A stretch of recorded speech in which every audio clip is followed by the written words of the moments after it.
Voilà.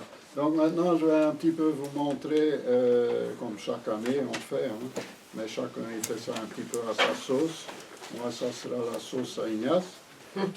Il y avait la sauce à Gilbert, il y avait la sauce à Michel. C'est comme les livres, hein. Quand on regarde un livre sur la taille des arbres, c'est fou. Chaque livre a une autre méthode de faire. Voilà. Donc, mais ça ne varie pas beaucoup avec ce que Gilbert disait et ce que Michel montrait non plus. Bon, une façon de faire pour avoir son catalogue dans la serre, c'est le mettre dans ce genre de choses-là. Il n'y a qu'un inconvénient, il faut presque en acheter deux. Parce que quand on le met dedans, il y a un côté comme ça et un côté comme ça. Ou bien il faut à chaque fois tourner son truc. Chacun il fait comme il peut. Mais sinon, les escargots, ils adorent le papier. Hein. Moi j'ai des catalogues avec des trous presque en travers. Hein. Alors, c'est toujours là où ce qu'il faut regarder. Non, et puis le papier prend l'humidité. Hein. Ça devient... Voilà. Ça se déchire. Maintenant qu'on est à ça, bon, ici, moi, pour les choses que j'utilise chaque année, j'ai fait des petites étiquettes. Donc, avec Internet, on trouve des photos, on peut rajouter un petit texte au-dessus. Je fais ça aussi pour mes arbres fruitiers, c'est intéressant. Ils ne se décolorent pas avec le soleil? Après plusieurs années. La seule chose qu'il faut surtout faire attention, c'est qu'il y a toujours un bord de plastique qui dépasse. Parce que si c'est coupé en travers le papier, là l'eau va rentrer. Et après une pluie, déjà ça commence à décolorer. Et après 2 semaines, 3 semaines, on ne voit plus. Minimum 75 microns, le plastique. Ouais, Je le fais régulièrement, donc j'ai testé plusieurs, mais minimum 75. Ah ouais. C'est bien, c'est ça. c'est ça? Non, ça c'est ce que quand on achète une plante vivace, souvent il y a ça dedans. La plupart du temps on jette. Moi je me sers de touillettes. J'achète Ouais, des aussi, touillettes par ouais. centaines et puis hop, Moi, vous faites l'étiquette un peu plus petite, puis vous mettez dessus, ça fonctionne bien. pour tuteur comme pour mes poivrons ou mes tomates au départ, j'emploie ça aussi. Alors, donc, il y a l'ancienne méthode qu'on utilisait tout le temps. Donc, ce sont... J'ai tout mon bazar avec aujourd'hui. Hein. Et tout est dans son jus. Hein. C'est pas des choses nouvellement achetées, c'est des choses qui ont déjà vécu. Hein. Voilà. Tout mon bazar. Il y a de tout. Hein.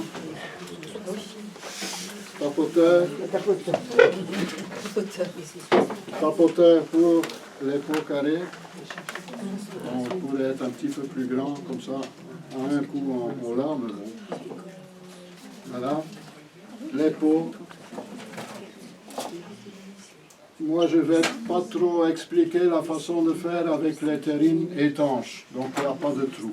Parce que je trouve qu'il y a tellement d'avantages de faire avec des pots, avec des trous. Moi, je ne fais plus jamais avec des pots sans trous. C'est faisable. Celui qui a l'habitude de faire, qui aime bien, ben, il continue à le faire. Moi, je ne le fais pas. Bon, j'ai pris un tamis aussi. Disons que pour remplir le pot, ce n'est pas nécessaire de tamiser la terre. On peut prendre la terre directement dans le sac.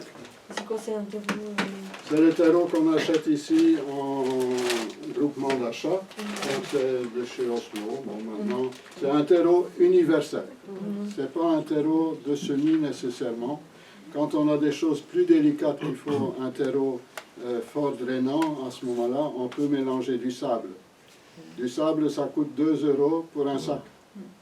Quand on achète le terreau de semis, c'est 5 ou 6 € de plus que le terreau universel. Hein, donc, et bon, ils rajoutent peut-être encore autre chose. Hein, on peut mettre du vermiculite. Vermiculite, c'est un produit qu'on achète là où il y a les machins de construction, matériaux. Ça se vend en très grands sacs, c'est très léger. Et ça se mettait souvent longtemps dans les cheminées pour isoler. Donc il y avait un conduit intérieur et la cheminée. et ils isolaient ça en versant la vermiculite dedans. Donc ça donne l'avantage d'alléger, c'est un tout petit peu plus clair, donc pour la lumière c'est intéressant. Sinon il y a le perlite, ça se vend en petits sachets dans la jardinerie aussi, c'est des petites boules, c'est pas des boules, c'est des petits trucs blancs qui allègent aussi le sol. Voilà. Donc, la petite pelle, simplement le terreau. Bon, si, C'est la chaise, non? oh, ça va. Je vais en mettre par terre, c'est pas grave. On va les y après.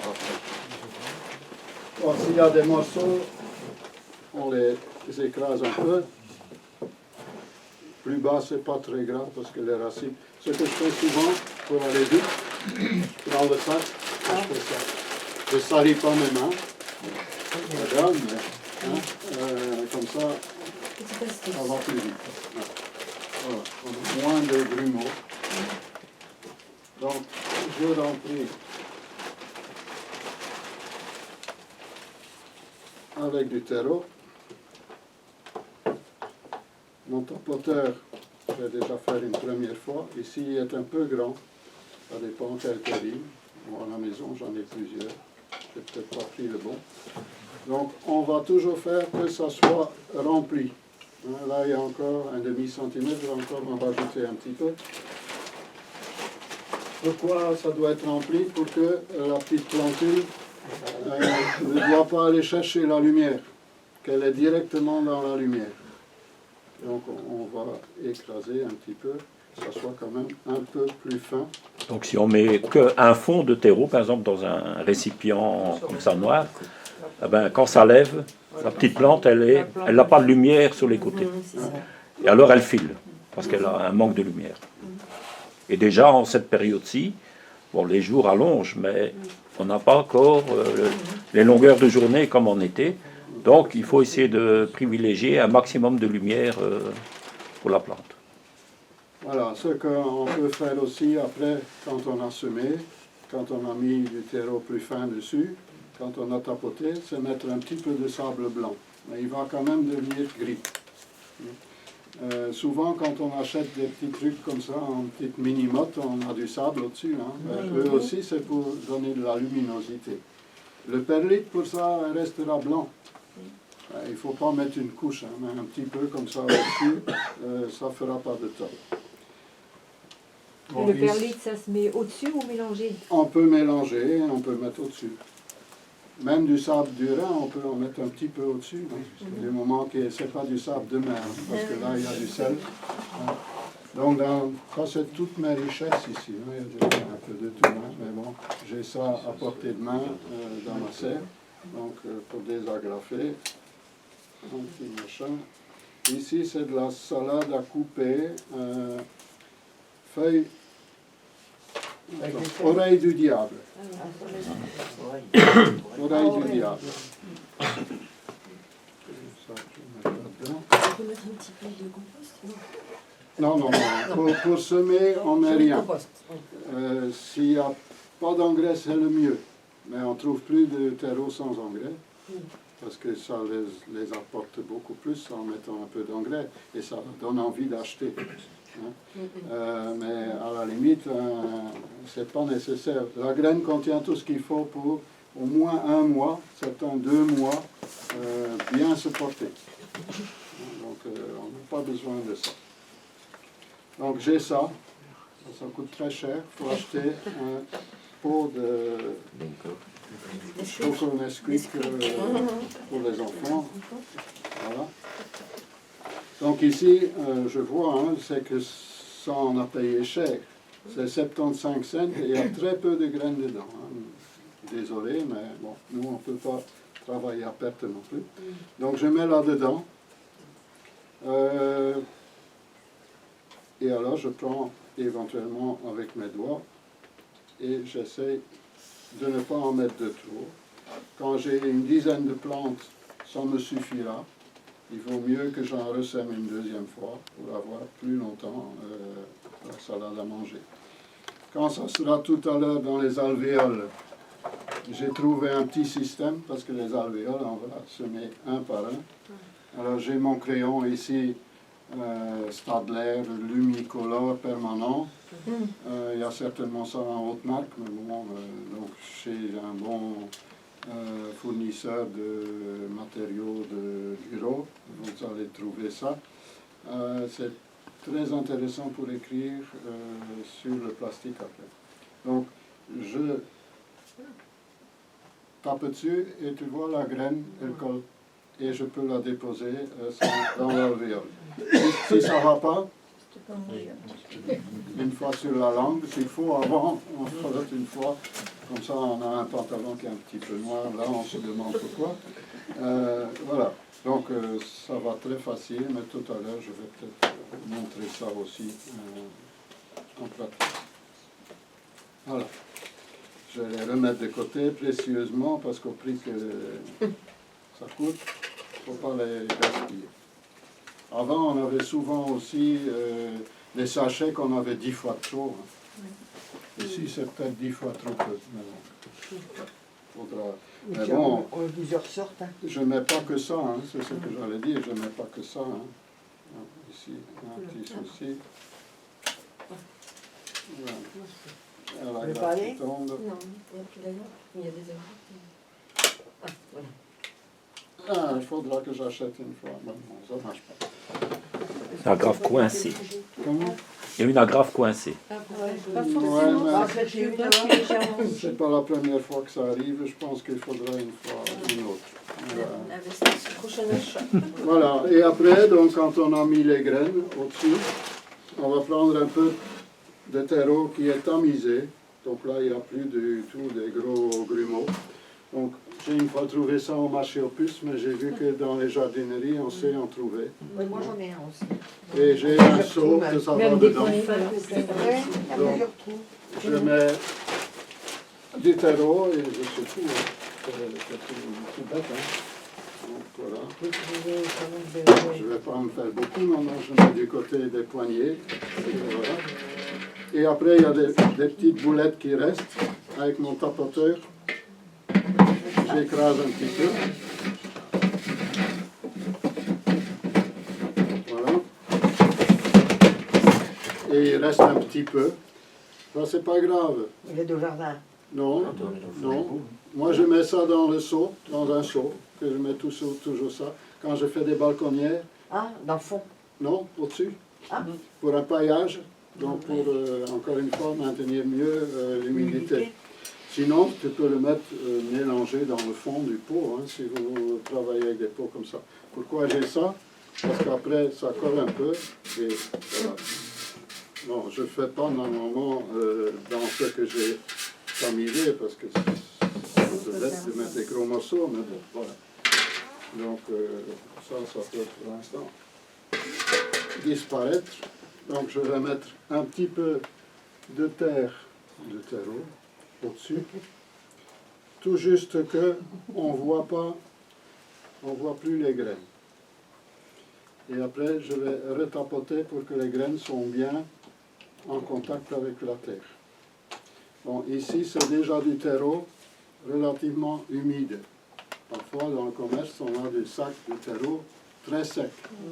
Donc là, ici, il va s'humidifier très vite. Donc pour humidifier, on peut utiliser toutes sortes de choses. Quand c'est pour dehors, montre un peu les plateaux là, Michel, Ça c'est bien ça. au-dessus de tout. Au milieu, au-dessus de tout. Ça c'est pour les alvéoles, et on va voir que le bord n'est vraiment pas très haut. Donc pour mettre dehors, Voilà. ça, c'est l'idéal. Quand il pleut, il n'y aura jamais plus d'eau que ça. Quand il pleuvra, que si c'est mis dehors, il ne va jamais être inondé. Si on met un pot là, ici, mais nous on achète ça en gros et il y en a en disposition ici, sinon Juste ça il y a peut se l'eau qui trouver. s'échappe alors.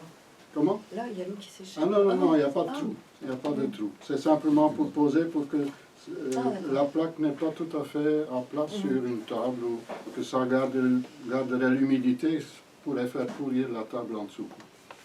Voilà, donc, et bien sûr, on doit mettre l'étiquette. Bon, ici, j'en profite que c'est un que je mets chaque année, parce que je trouve que ça, elle va si bien. Et voilà, on est parti. Sinon, c'est une étiquette, je ne sais même pas si j'en avais. Ça, j'ai oublié. Si j'en ai une paire. Voilà, c'est même pas des étiquettes. Ça, c'est autre chose. Je vais vous expliquer aussi. Quand vous mettez plusieurs variétés de petits pois, de tomates, d'autres choses, je mets une étiquette et à côté, je mets une couleur. Et tous les autres, je mets la même petite languette à côté. Donc je sais que tous les jaunes, je regarde, c'est tous des comme ça. Les jaunes comme ça, c'est autre chose. Il y a des verts, il y a des rouges, il y a toutes sortes, hein, des trucs de bouteilles de lait, etc. Ici aussi, les colsons, il y en a aussi de plusieurs couleurs. Il y a des noirs, il y a des blancs, il y a des verts, il y a peut-être autre chose.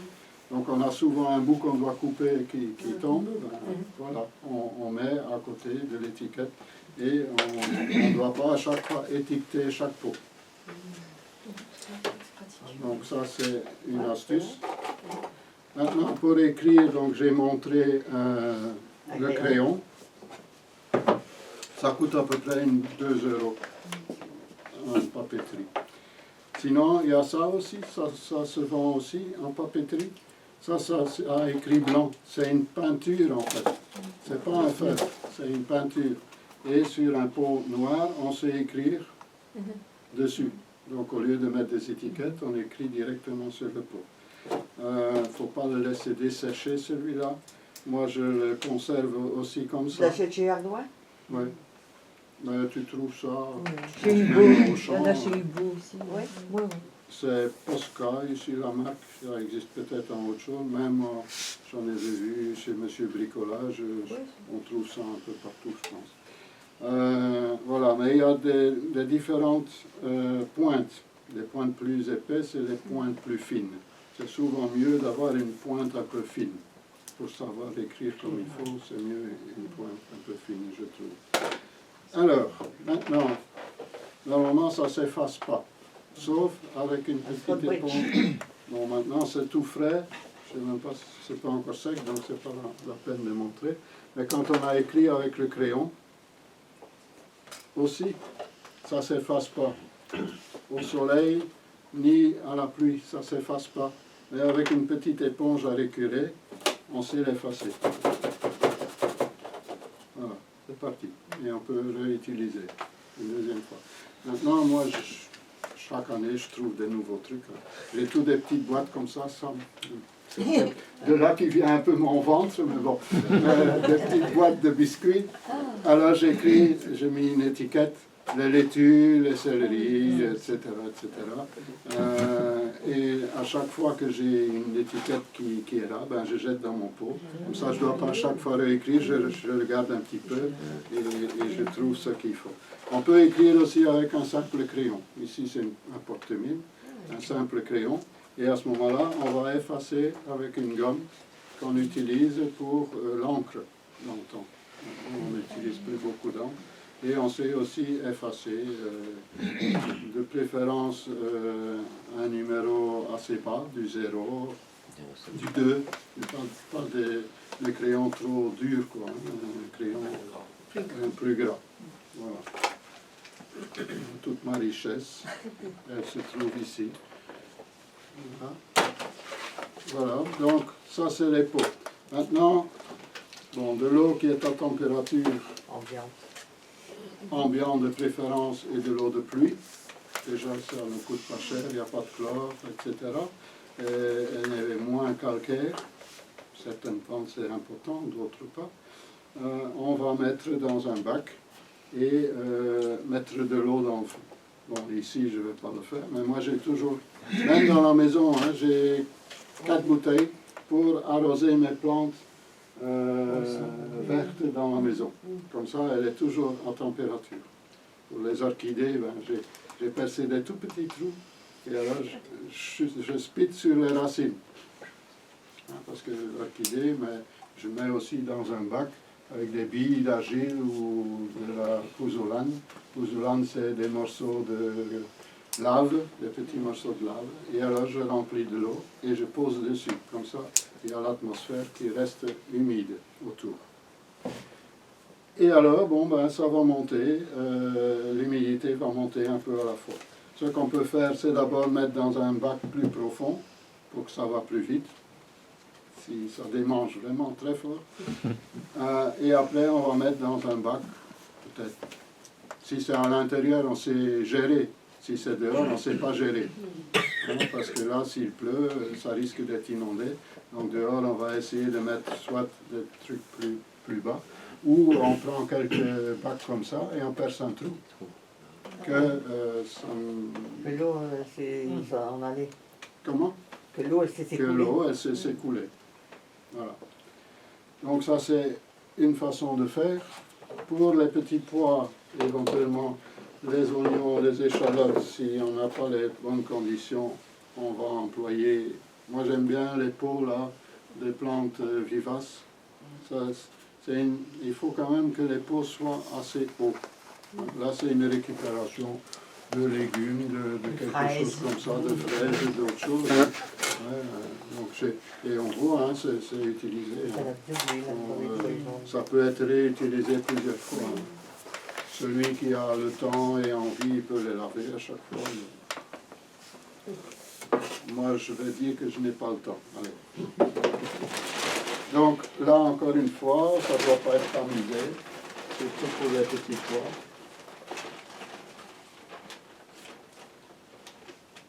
Les grosses boules, quand même, on va les passer. Voilà.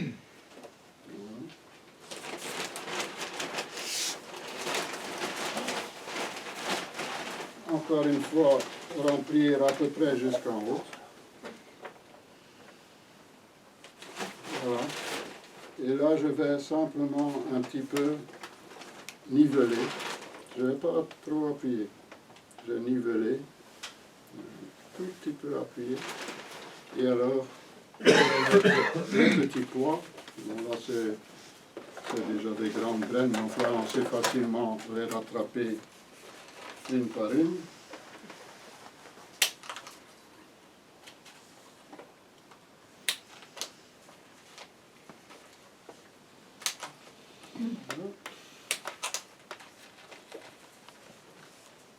Pourquoi je ne déchire pas pour que savoir refermer. Hein. Oui. Quand on déchire, ça va plus vite. Si on est sûr de tout avoir besoin, ben on peut à la limite déchirer. Mais le sachet peut aussi servir après, quand on fait ses graines soi-même, à remettre dans le paquet. Hein. Voilà, donc j'utilise souvent ma petite barquette.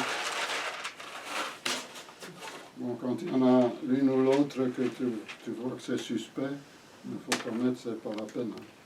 Si tu en as trop, ben, tu mets les plus beaux.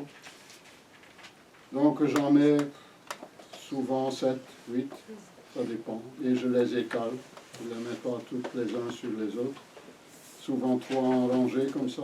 Et 3 rangées de 3, ça fait quand même déjà 9. Tu n'es pas obligé, tu peux en mettre 4, 5. Ben, 4 et 1 au milieu, ça fait 5. Moi, je trouve que 8, 9, c'est pas mal. Voilà. Donc, ils sont là. Et je mets du terreau un peu tamisé, quoique pour les petits pois, ils sont costauds, au-dessus. Voilà. Comme ça, dès qu'ils vont sortir, ils vont vraiment être à la surface. Et je taponne comme ça, sans les brusquer. Parce que si vous appuyez trop fort pour les petits pois, c'est déjà un gros calibre. Et ce qui se passe, il y a le germe qui va sortir et qui va devoir pousser le grain hors du sol. Parce que le grain, il sort de la terre. S'il est collé dans le fond, parfois il y a du mal à sortir. Donc voilà, simplement couvrir et légèrement faire qu'il n'y a pas de creux, pas de trop de trous. Et la même chose que celui-là, je vais le mettre dans un bac. D'abord, souvent je fais dans un plus grand bac parce que je n'ai pas la patience d'attendre. Et une fois qu'on voit que ça devient luisant au-dessus, pour les petits pois, les haricots, arrêtez l'arrosage. Donc plus d'eau dans le fond. Donc je déplace, soit je vide l'eau, mais c'est pas facile. Je déplace tous mes pots dans un plateau vide et je les mets là, de préférence à la chaleur quand même. S'il y a du soleil et qu'on n'a que la serre froide, prévoyez de faire ça quand il prévoit qu'il va y avoir quelques jours de beau temps. Parce que le soleil dans une serre froide, ça va taper, en plus c'est noir, donc ça va bien chauffer. Et ils vont être là en 5 à 7 jours. Et une fois qu'ils sont commencés à germer, qu'ils lèvent, à ce moment-là, si on trouve que ça devient trop sec, à ce moment-là, on peut recommencer à mettre de l'eau dans le fond du bac. Toujours par en dessous. Toujours par au-dessus, en dessous. Quand on regarde beaucoup d'émissions, ils versent alors avec un arrosoir au-dessus. Mais alors, les graines que vous avez bien disposées, ben, ils vont tous se trouver sur le coin, ou ils vont déborder, ils vont tomber au-dessus. Donc c'est un peu pour éviter que les gens ils s'aiment eux-mêmes, je suppose. Hein. S'ils ratent toujours, ben, ils vont acheter des plantes. Voilà. Moi je suis méchant, on peut de temps en temps être méchant aussi. Donc pas oublier bien sûr de noter la variété. Ici c'est des Norli, donc c'est un pois mange-tout. J'ai semé celui-là parce qu'après il va aller dans la serre, avant les tomates. Voilà. Mais là, les petits pois, c'est à démarrer en serre ou c'est des... Ça pourrait aller dehors, Ouais. mais t'as plus trop d'avantages. Ouais. Autant les mettre dans une véranda, dans une serre, dans une pièce pas trop chauffée devant une fenêtre. Ben, tant que ça ne germe pas, ça peut être un... Ça peut être combien de degrés pour lever, ben, il faudra regarder dans le le bouquin, catalogue, c'est d'accord. marqué. Je ne vais pas dire, mais assez bas, hein, les petits pois, c'est assez bas. Ouais, c'est Les température haricots, fraîche. C'est bien. dans une véranda, c'est très bien. Les haricots, c'est plus fragile, ça a besoin de plus de chaleur que les petits pois. Et les petits pois ne vont pas geler. Même qu'ils vont pousser, ça ne gèle pas. Les haricots, par contre, moins 1, ils sont morts. C'est pas maintenant, hein, les haricots. Donc les haricots, c'est pas maintenant. Le retarde encore. Hein. Et le retard de Ouais, on va changer la pile, je pense. Ouais. Et 11h10, là. Ouais, moi, Et pour le repiquage, alors, il faut repiquer tout. Ah oui. Il faut enlever le pot. Ouais. Et alors tu les mets à 10 plus, à 20 cm, à 30 cm. Donc il faut les mettre. Non, non. Un pot. Un pot, un pot, un pot, un pot. Voilà, donc le temps avance, donc je vais aller en vitesse. Vous avez ici un petit bac. Je vais vous expliquer ça. Donc, les alvéoles, c'est à peu près le même système. Hein. Moi, je les ai coupés avec une scie à fines dents, à bois. Ça peut être en métal éventuellement aussi, ça va durer plus longtemps. Parfois avec une disqueuse, tout ce qui est plastique on fait à la disqueuse, mais bon là j'ai jamais fait. Moi je fais avec une scie à petites dents. C'est du plastique.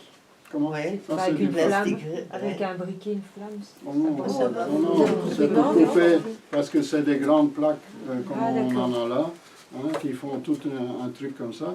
Mais alors on n'a pas toujours besoin de tout ça, hein, de remplir tout. Quand c'est pour la mâche, ben oui, on va en mettre beaucoup.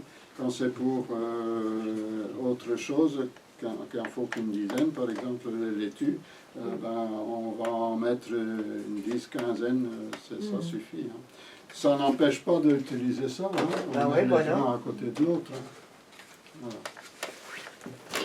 La grandeur du trou en dessous, Non. elle est avant. Oui, Ah les ouais. trous sont dedans. Hein. Ouais, mais tu fais pas ça là-ci. Les petits trous. Non, Ah ils sont non, déjà c'est acheté comme ça. Ah Hein. ouais, c'est Ah ouais, C'est acheté ouais, comme ouais. ça. Hein. Ouais, ouais. Donc ça fait que quand on dépote, on prend son bras en dessous et on soulève avec l'autre main, on prend. c'est parfois délicat que ça Moi, je tombe pousse pas en en dessous. morceaux. Ouais, tu ne pousses pas en dessous. Ils vendent aussi des plaques que tu sais mettre dessus et que tout il se lève en même temps, mais ça coûte aussi encore une fois 8 ou 10 euros. On a eu ces masses, il faut s'en servir. Mais avec les doigts, oui.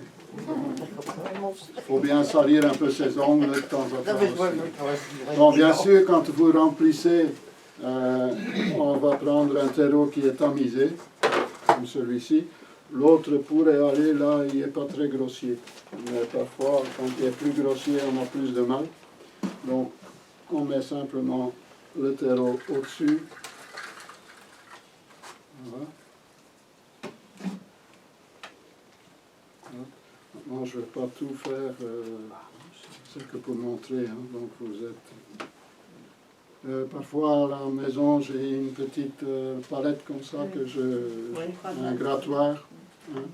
Et alors, j'ai mon petit pot qui est à peu près à la même taille, donc ça, vous savez trouver. Et quand on appuie, on voit que ça s'enfonce quand même relativement beaucoup. Mais on ne peut pas écraser la terre pour toutes les graines. Comment? On ne peut pas écraser la terre comme ça pour toutes les semences. Il y a des semences Pas où il pour faut les pas... haricots et les petits pois. D'accord. Pour le reste, on pourrait. Voilà, on rajoute. Celui qui a beaucoup de temps, il pourrait faire aussi une petite plaque en bois avec des petits ronds qu'il met dessus, comme ça on peut tout faire à la fois. On perd du temps à le fabriquer, mais d'un autre côté, on gagne toujours du temps par rapport. placés dans sa assiette. Voilà. Donc quand c'est à peu près rempli, après on met sa petite semence, on met un tout petit peu de terreau au-dessus, hop, et on réappuie une deuxième fois pour que les graines soient bien en contact. Pour ceux qui sont puristes, je vais dire, on pourrait encore peindre tout ça en blanc aussi. Hein. On aura encore Voilà, le reflet de lumière aussi. Hein. Avec des herbes de marine. Pas trop de produits. Bon, comment il s'appelle encore? Les petites boules blanches là peuvent éventuellement périte, peuvent éventuellement être mis. Parce que les algues contiennent déjà beaucoup de nourriture aussi. Hein. Donc un semis n'a pas besoin, c'est même néfaste. Quand on a semé dans une terre plus pauvre et après on va repiquer au jardin où la terre elle est plus riche, la plante va démarrer. Quand c'est le contraire, que c'est trop riche ici et on va au jardin où c'est moins riche, ben, elle va avoir du mal à reprendre. Donc ça c'est un peu l'explication. Maintenant, le risque est, si on soulève ça, avant que ça ait été mouillé, que le terreau il tombe en travers les trous. Hein. Ouais. Donc au départ, on ne touche pas. Alors j'aurais dû montrer ça avant, mais bon, c'est pas grave. Dans le fond du bac, moi j'ai récupéré ça. Quand on met en peinture, parfois on a un rouleau là pour ne pas éclabousser partout. Et je mets ça dans le fond du bac. Je vais vous montrer ici. Comme ça reste humide. Comme ça, l'humidité est tout partout. Parce que si votre table est un petit peu de travers, ici ils vont avoir plein d'eau et là ils n'auront rien. Quand c'est bien de niveau, ce n'est pas nécessaire. Mais quand ce n'est pas de niveau, ça suce et l'eau reste partout. Donc ça c'est l'avantage. Ça peut être une vieille Wassin, torchon, je ne sais pas quoi, un vieil essuie, un morceau de t-shirt, un morceau de pull en laine, tout ce que vous pouvez récupérer. Il ne faut pas nécessairement acheter quelque chose.